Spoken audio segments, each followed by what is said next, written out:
नमो अरहंताणम नमो अरहंताणम नमो अरहंताणम। मंत्र की साधना हिंदुस्तान में बहुत होती रही। हिंदुस्तानी लोग मंत्रों में बड़े पारायण रहे हैं। वैदिक परंपरा में, जैन परंपरा में, बौद्ध परंपरा में शाबर मंत्र, दूसरे दूसरे प्रकार के मंत्र बहुत चलते रहे हैं। किंतु मंत्र की साधना करने वाला इस बात को जानता है कि जब तक अपने आप को सुरक्षित नहीं बना लेता तब तक मंत्र की साधना खतरे से खाली नहीं होती। इसीलिए मंत्र की साधना करने वाला सबसे पहले कवच की रचना करता है, अपने कवच बनाता है। शरीर के चारों तरफ एक कवच रचना करता है और कवच बनाने के बाद फिर बाहरी उस पर कोई आक्रमण नहीं हो सकता। जैसे आप प्रेक्षा ध्यान करते हैं, एक एक शरीर पर, सिर पर, ललाट पर, आंख पर, कान पर, एक एक अवयव पर ध्यान करते हैं, वैसे ही मंत्र की साधना करने वाला एक एक अवयव की सुरक्षा करता है। तो अमुक देवता मेरे सिर की रक्षा करे, अमुक मेरे ललाट की रक्षा करे, अमुक मेरी आंखों की रक्षा करे। ऐसे एक एक रक्षा मंत्र पढ़ता पढ़ता पूरे शरीर का कवच बनाता है और फिर मंत्र की साधना में बैठता है। कवच के बिना कोई सुरक्षित नहीं होता। तो नियंत्रण की शक्ति एक हमारा बहुत बड़ा कवच है। जब यह नहीं होती कोई सुरक्षित नहीं होता। जिस व्यक्ति का अपनी आंखों पर नियंत्रण नहीं, जिस व्यक्ति का अपने हाथों पर नियंत्रण नहीं और जिस व्यक्ति का अपने पैरों पर नियंत्रण नहीं, कैसे सुरक्षित हो सकता है? जिस व्यक्ति का अपनी जबान पर नियंत्रण नहीं, कैसे सुरक्षित हो सकता है? चलता ही गाली बक देता है, या तो लड़ाई शुरू हो जाती है, मारपीट शुरू हो जाती है, या और कोई बड़ा उपद्रव शुरू हो जाता है। चलता ही किसी को पीट देता है, लड़ाई शुरू हो जाती है। कितना नियंत्रण होना चाहिए कि भी किसी व्यक्ति पर हाथ उठाना है तो 5 बार सोच लेना चाहिए कि उठाऊं या न उठाऊं, क्या परिणाम होगा। पूरा विमर्श पूर्वक काम नहीं होता, नियंत्रण पूर्वक नहीं होता। आवेश आया और मुक्का मार दिया, बड़ा अजीब होता है। आवेश तो हर आदमी में आता है और आवेश का काम है मुक्का मार देना। बस आवेश आया और मुक्का मार दिया, ये तो सहज काम है, ये तो हमारी स्वाभाविक प्रवृत्ति है। पर हर शिष्ट आदमी ने अपनी स्वाभाविक मनोवृत्ति पर नियंत्रण करना सीखा है कि मुक्का मार देना, ये तो आवेश कहता है कि मुक्का मार दो, पर वह सोचता है कि मारूं या न मारूं, क्यों मारूं, मारने का क्या परिणाम होगा, क्या कठिनाई बढ़ेगी। यह सूत्र बहुत जरूरी होता है, बहुत आवश्यक है। इस प्रकार की घटना आवेश में हो जाती है। अभी अभी ये घटना सुनी, किसी आरक्षी ने कुछ ऐसा किया, आखिर कैसे समेटना पड़ा अधिकारियों को, उच्च अधिकारियों को कैसे समेटना पड़ा कि बड़ी विचित्र स्थिति बनती है। तो ये नियंत्रण की बात हमारे जीवन में बहुत आवश्यक है। एकाग्रता के बिना यह नियंत्रण विकसित नहीं होता। तो एकाग्रता का पहला परिणाम होता है नियंत्रण की शक्ति का विकास। दूसरा परिणाम है दक्षता का विकास, यानी कौशल, कुशलता बढ़ती है, एफिशिएंसी बढ़ती है।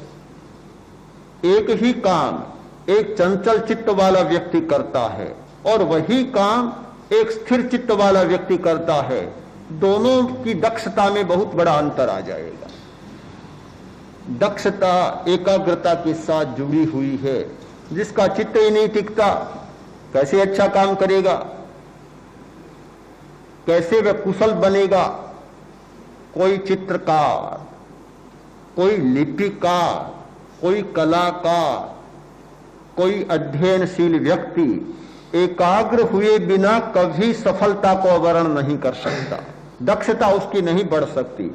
जितनी जितनी दक्षता बढ़ती है वह एकाग्रता के द्वारा बढ़ती है, एकाग्रता के बिना नहीं बढ़ सकती।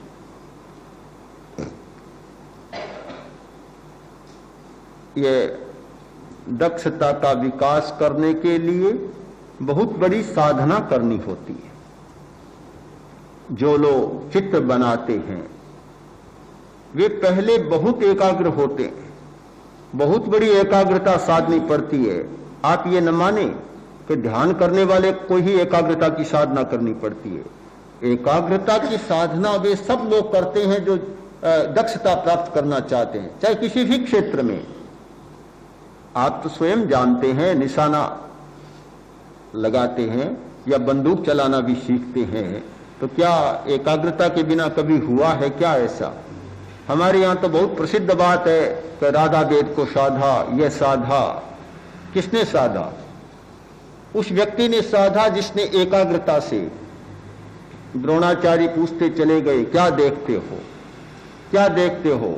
कोई कहता है कि वह देखता हूं, कोई कहता है वह देखता हूं, वह देखता हूं। सब असफल होते चले गए। आखिर अर्जुन आया, क्या देख रहे हो? बस केवल पुतली देख रहा हूं और कुछ नहीं दिख रहा। चलाओ बाण। सफल हो गया। केवल वेद को देखने वाला, केवल लक्ष्य को देखने वाला तो सफल हो सकता है, और लक्ष्य के साथ 10 चीजों को और देखता है, गुरु पहले यह स्वीकार कर देगा कि तुम असफल हो गए, चलो बैठो, क्यों प्रयास करते हो? कोई अर्थ नहीं है प्रयास करने का। तो एक बिंदु पर, एक लक्ष्य पर जब तक हमारा ध्यान केंद्रित नहीं होता तब तक दक्षता की बात नहीं की जा सकती। तो एकाग्रता के 2 बड़े परिणाम होते हैं, नियंत्रण की शक्ति का विकास और दक्षता का विकास। तो एकाग्रता के ये कुछ पहलू। एकाग्रता क्या है, एकाग्रता कैसे प्राप्त की जा सकती है, एकाग्रता का परिणाम क्या है, उससे क्या हमें मिलता है, इन पहलुओं पर एक प्रारंभिक चर्चा हमने की। एकाग्रता की शक्ति तो बहुत आगे तक चली जाती है।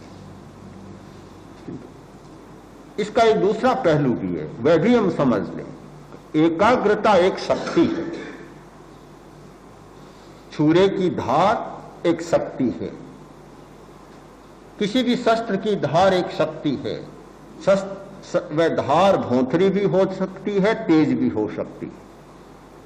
शस्त्र की धार को तेज करना एक बात और उसका उपयोग करना दूसरी बात है। एकाग्रता की शक्ति का दुरुपयोग भी हो सकता है और अच्छा उपयोग भी हो सकता है। एकाग्रता की जैसे चाकू है, चाकू से किसी का पेट भी चीरा जा सकता है और चाकू से ऑपरेशन भी किया जा सकता है। एक डॉक्टर चाकू का उपयोग करता है और एक कोई अपराधी चाकू का उपयोग करता है, उपयोग में बहुत अंतर आ जाएगा। तो एकाग्रता एक शक्ति हो गई। अब प्रश्न रहता उसके उपयोग का। इसका उपयोग कैसे हो? जिसने एकाग्रता की शक्ति साध ली दूसरे का अनिष्ट भी कर सकता है। इसीलिए ध्यान के द्वारा जो हम एकाग्रता की शक्ति प्राप्त करते हैं तो हमारा चित्त भी निर्मल होता है, चेतना निर्मल होती है।